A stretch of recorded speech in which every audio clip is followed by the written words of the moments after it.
और इसी बीच एक और बड़ी खबर, ज्ञान वापी मामले में मुस्लिम पक्ष को झटका लगा है। मुस्लिम पक्ष की हाईकोर्ट से सभी याचिकाएं खारिज हो गई। मुस्लिम पक्ष ने सर्वे का विरोध किया था।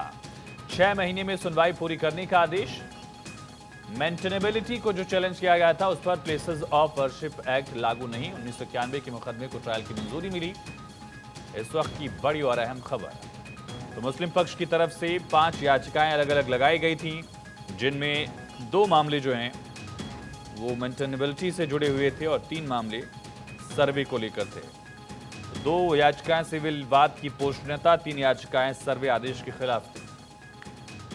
माननीय उच्च न्यायालय ने जो फैसला दिया वह एक ऐतिहासिक है और ये सभी पक्षों को मानना चाहिए, क्योंकि उन्होंने ये कहा है कि 6 महीने में इसे निस्तारित किया जाए और उनके एप्लीकेशन को रिजेक्ट किया है। किसी चीज़ को केवल लटकाना ही न्याय नहीं है। वैसे भी बहुत देरी होने से न्याय का कोई मतलब नहीं रह जाता, इसलिए न्यायालय ने बहुत ही अच्छा निर्णय दिया है कि 6 महीने में इसे निस्तारित किया जाए। यह एक बहुत बड़ा ऐतिहासिक फैसला है, क्योंकि बहुत दिनों से ये मामला लंबित है और एप्लीकेशन डाल करके केवल मामले को लटकाया जाए। जो मुस्लिम पक्ष की तरफ से फाइल किए गए थे उन सबको खारिज कर दिया और यह होल्ड कर दिया कि ये जो सूट 1991 का दाखिल किया गया है, वाद संख्या 610 सन 1991, that is not barred by section 4 of the places of worship special provision act 1991 and lower court को डायरेक्ट किया कि एक्सपीडिशसली, चूँकि 32 साल व्यतीत हो चुके हैं इस केस को फाइल किए हुए, इसलिए तुरंत एक्सपीडिशस डिस्पोजल इस केस का करें और लोअर कोर्ट को डायरेक्ट किया है कि विद इन 6 मंथ्स इस केस को फाइनल जजमेंट जो है वो प्रोनाउंस करें। तो 6 महीने में केस को पूरा करने का आदेश दिया गया। 5 याचिकाएं मुस्लिम पक्ष की तरफ से दायर की गई थी अलग अलग, उन सभी को खारिज किया है हाईकोर्ट ने। और चर्चा के लिए हमारे साथ 2 खास मेहमान जुड़ गए, उनका तारुफ करा दें। Pramod Kumar ji, advocate supreme court के, डॉक्टर HS रावत, धर्मगुरु, हिंदू धर्मगुरु, हमारे साथ जुड़े। आप दोनों का बहुत स्वागत है। प्रमोद कुमार जी, आपसे ही पहला सवाल सर, कि आखिर इसे किस तरह से देखा जाए? प्लेसेस ऑफ वर्शिप एक्ट लागू नहीं होने की जो बात सामने आ रही है, क्या ये मेंटेनेबिलिटी पर लागू नहीं होगी या पूरे केस पर इसे लागू नहीं किया गया एक तरह से? जी, देखिए, आज का जो माननीय हाई कोर्ट का जो फैसला हुआ है वो बहुत ही सराहनीय और ऐतिहासिक है। देखिए, ये जो अभी मुस्लिम पक्ष के जितने भी एडवोकेट आए थे माननीय सर्वोच्च न्यायालय में और उच्च न्यायालय में, उन्होंने सबसे बड़ी डिफेंस यही लिखे थे कि जो प्लेस ऑफ वर्शिप एक्ट 1991 का जो सेक्शन 4 है वो बार करता है कि आप किसी भी धर्मस्थल में आप 47 के बाद का हस्तक्षेप नहीं कर सकते हैं। लेकिन कोर्ट ने साफ जाहिर कर दिया कि देखिए, ये पहले सर्वोच्च न्यायालय ने भी क्लियर कर दिया था और यहाँ उच्च न्यायालय में भी है। जब सर्वोच्च न्यायालय में chief justice of India Chandrachud साहब के पास ये मसला लेकर के आए थे, याद कीजिए शुरू में जब ये SI के लिए था, इन्वेस्टिगेशन के लिए, और कोर्ट कमिश्नर का जब हुआ था, एडवोकेट कमिश्नर का, तो उसमें भी आया गया था। लेकिन कोर्ट ने क्लियर कर दिया था कि देखिए, आप इस इशू पर आइएगा तो आप और फंस जाइएगा, इसलिए कोई ये इशू है नहीं। क्यों नहीं है? उसका वजह है कि आप 1947 के पहले की बात कर रहे हैं ना। ये जो ज्ञान वापी जो लिंक का आविर्भाव जो हुआ है, अब ये तो इन्वेस्टिगेशन से पता चलेगा कि ये 47 के पहले का रखा हुआ है, और ये तो मुस्लिम पक्ष भी मान रहे हैं, जो फव्वारा अपने आप को ये कह रहे हैं। तो इसी का ही इन्वेस्टिगेशन हो रहा है और इसका जो है, जब तक आप इसको परीक्षण नहीं कीजिएगा कि आखिर क्या है, इसी के लिए लोग आए थे कि या तो कार्बन डेटिंग हो या जो साइंटिफिक तरीके से इसका परीक्षण हो सके, जिसके दूध का दूध पानी पानी हो जाएगा कि ये जो शिवलिंग है, जो ज्योतिर्लिंग है, वो उनका क्या ये 16वीं शताब्दी के पहले है, 16वीं शताब्दी के बाद का है, या 1947 का पहले का रखा है या बाद में रखा गया है। ये क्लियरिटी इसमें होगा। लेकिन ये कब होगा? किसी के कोई कहते रहेगा फव्वारा, तो उसके कहने से नहीं होगा ना। इसका एक साइंटिफिक साक्ष्य देना होगा और ये साक्ष्य यही है। तो उस आधार पे जो ये ले रहे थे 711 जो सिविल प्रोसीजर कोड का ऑर्डर 7 रूल 11 में ये कह रहा है कि आपका पिटीशन मेंटेनेबल नहीं है, तो उन्होंने साफ कह दिया कि नहीं, ये जो प्लेस ऑफ वर्शिप एक्ट, इसमें कोई बार नहीं होता है, बल्कि ये जो है 47 तक की है ना, 47 के पहले का ये है। तो ये तो जाहिर सी बात है, उन्होंने तो आज ये और क्लियर तो कर क्या दिया ये डिबेट कि देखिए, या तो रिलीजियस मस्जिद कैरेक्टर को होता है लेकर या है, उस मंदिर पूरे होगा। प्रेमिसेस के रिलीजियस कैरेक्टर जी, क्या जी, है, इसको अब लेकर ये डिबेट एक तरह से? अब तो ये पूरी की पूरी होगी ना। अब तो ये पूरी की पूरी होगी। या तो देखिए, जब ये चीज है, अब टाइटल सूट से आएगा ये मसला। आज टाइटल सूट का जो 3 पिटीशन जो फाइल किए गए थे, जो कार्बन डेटिंग का था और टाइटल सूट का भी था, उससे ही रिलेटेड था।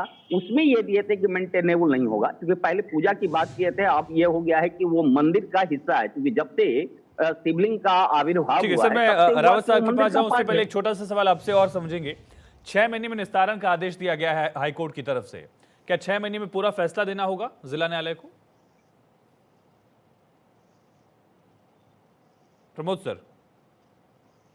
जी जी बिल्कुल, ये तो देखिए क्लियर कर दिए हैं। आज माननीय सर्वोच्च उच्च न्यायालय ने जो आर अग्रवाल साहब का बेंच था, सिंगल बेंच, उसमें आज इन्होंने क्लियर कर दिया कि इसको लटका भटका के काम मत कीजिए। अब जो है एक्सपेडाइट वे में जो इन्वेस्टिगेशन हो रहा है, चाहे आप लोकल कमिश्नर को कीजिए, एडवोकेट कमिश्नर को कीजिए, या और भी कोई यदि जरूरत पड़ती है, तो आप इसको कर करके ये फाइनल डिसीजन पर आप पहुंचिए कि आखिर ये क्या मसला है, आखिर ये जो है बजू खाना कह रहे हैं या फिर जो है वो शिवलिंग का है पार्ट है। तो ये दूध का दूध पानी हो जाएगा, और इसको 6 महीने के अंदर में ट्रायल कोर्ट को कर करके देना होगा। अब ये लटका भटका जो है, पहले जैसे आप अयोध्या वाले इश्यूज में देखे होंगे कि 2-2 साल 3-3 साल लग गया, तो अब ये नहीं होने का है। अब ये जो है 1-2 साल के अंदर में ही जो है इसका फैसला हो जाएगा कि ये आखिर जो है इसमें क्या है। अब जैसे लोगों ने डिमांड किया है कि हमको आप वर्षित, क्योंकि हमारे जब शिवलिंग आ गए हैं, भगवान शिव वहां पर हैं, तो हमको वहां पर पूजा करने के लिए आप एबेंडन नहीं छोड़ सकते हैं। ठीक है प्रमोद जी, लौटते हैं आपके पास। डॉक्टर रावत, इसे किस तरह से देख रहे हैं? 5 याचिकाएं थी, 2 केस के मेंटेनेबिलिटी को लेकर थी और 3 सर्विस को लेकर चैलेंज किया गया था। 5 याचिकाएं खारिज हो गई हैं, लेकिन उससे बड़ा फैक्टर ये है कि 6 महीने में जिला अदालत को फैसला भी सुनाना होगा, ये भी हाईकोर्ट ने आदेश दिया है। आयुष जी, सबसे बड़ी बात है वो चल रहा है ना, मोदी है तो मुमकिन है। जब देश सुशासन स्थिति में होता है और देश का जो प्रधानमंत्री होता है, देश का मुख्यमंत्री होता है, तो निश्चित तौर पर व्यवस्थाएं बहुत तो न्यायालय के मामले में मुख्यमंत्री प्रधानमंत्री कहां से आ गए? नहीं, वो देश का प्रधानमंत्री वो सर्वोसर्वा होता है, उसी के अंदर सारी व्यवस्थाएं चलती हैं। इसलिए ऐसा नहीं है कि देश का कानून बनाएंगे तो न्याय व्यवस्था को सुचारू रूप से चलाना पड़ेगा। है कानून ऑटोनोमस बॉडी है, इसमें प्रधानमंत्री ऑटोनोमस बॉडी है, लेकिन कानून जो बनाता है वो पार्लियामेंट बनाता है।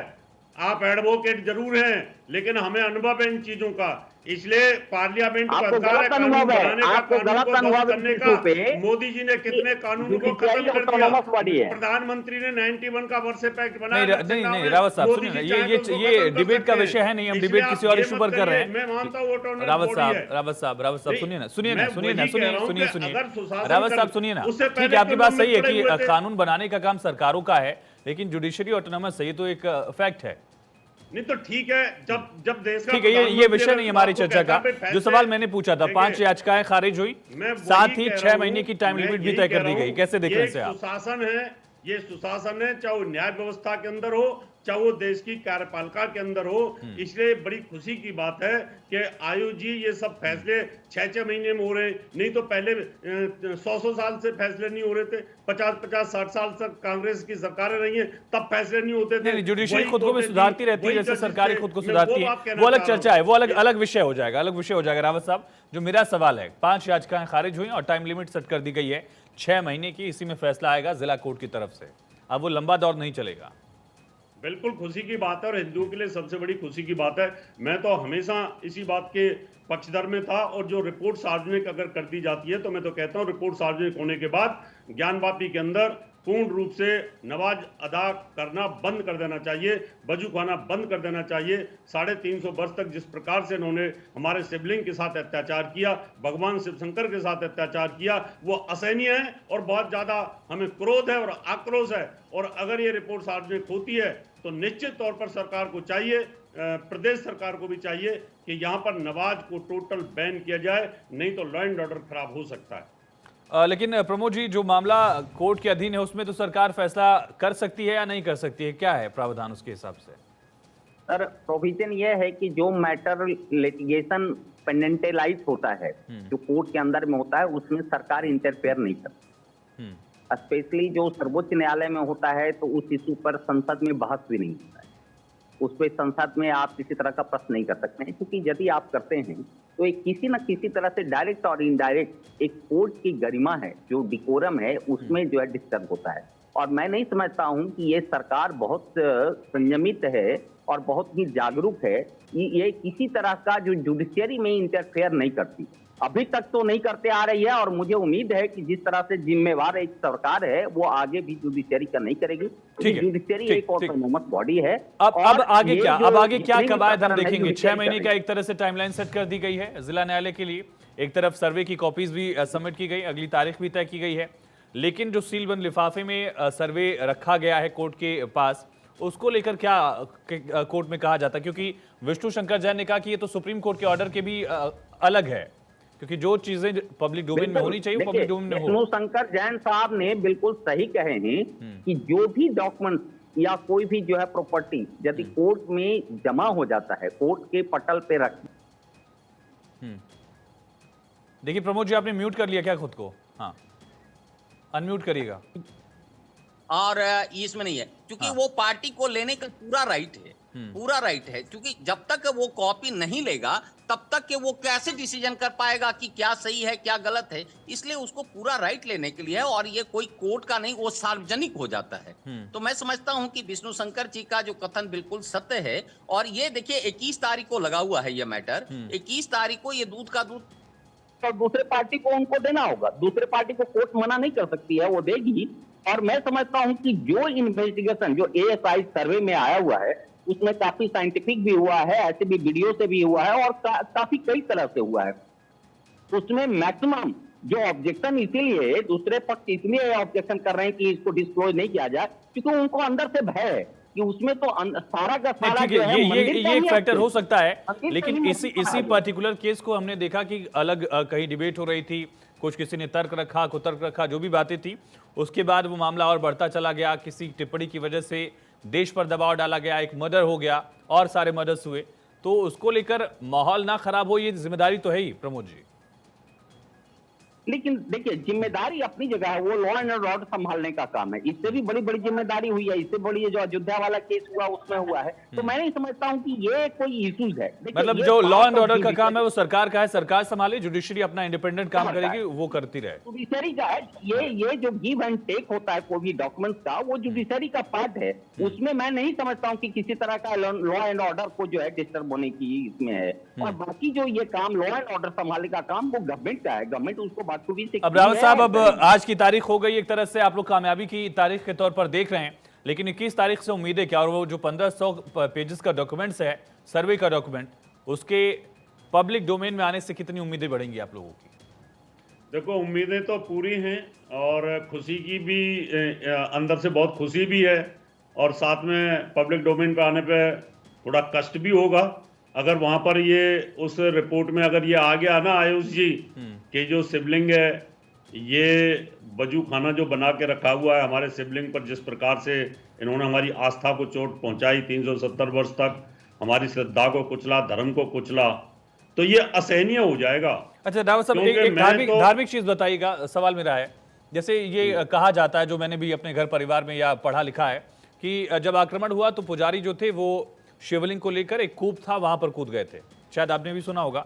तो जो शिवलिंग आप लोग दावा कर रहे हैं, दूसरा पक्ष से फवारा कर रहा है, वो आदि विश्वेश्वर ही हैं या एक शिवलिंग है जिन पर पूजा अर्चना का आप लोगों को अधिकार है? दोनों में डिफरेंस है? मैं आपको आयुष जी केदारनाथ से लेकर के और आप सीधे चले जाइए त्रंबकेश्वर से आगे तक, ठीक है ना, रामेश्वरम तक, सब एक ही लैंगिट्यूड के ऊपर हमारे शिवलिंग है और सब बहुत भारी भरकम है। कोई भी पुजारी लेकर के नहीं कूद सकता। ये अंदर से निकले हुए शिवलिंग हैं, स्वतः उत्पत्ति हुई है इनकी, यानी इतने हैवी हैं। केदारनाथ के शिवलिंग को कोई पुजारी लेकर के 10 पुजारी भी लेके नहीं कूद सकते। अभी आप वहां चले जाइए त्रंबकेश्वर में, कोई नहीं कूद सकता, इनको कैसे लेके कूद जाएगा कोई? तो ये पॉसिबिलिटी नहीं है। ये काल्पनिक कहानी बता दी है हिंदू धर्म के साथ में। लेकिन बड़ी खुशी की बात है, और रिपोर्ट सार्वजनिक पटल पे आती है तो निश्चित तौर पे मैं कहता हूं कि भक्तों के अंदर आक्रोश तो पैदा होगा, और उस आक्रोश पैदा ना हो उससे पहले मुझे लगता है सरकार को इसको नवाज अदा करना, कोर्ट को ऑर्डर कर देना चाहिए कि अगर ये सार्वजनिक रिपोर्ट करते हैं कि कहीं ऐसा ना हो लॉ एंड ऑर्डर। चलिए, ठीक है, क्योंकि कई बार इस तरह की बातें दोनों तरफ से आएंगी। ठीक है प्रमोद जी, एच एस राव साहब आपका बहुत शुक्रिया तमाम बातचीत के लिए। प्रमोद जी आपने जानकारी दी, आपका बहुत शुक्रिया। और बड़ी खबर इसी बीच, तीसरी पारी में टॉप 3 इकोनॉमी होगी भारत की, ये पीएम ने कहा है। पीएम मोदी ने एक बार फिर भारत को दुनिया की तीसरी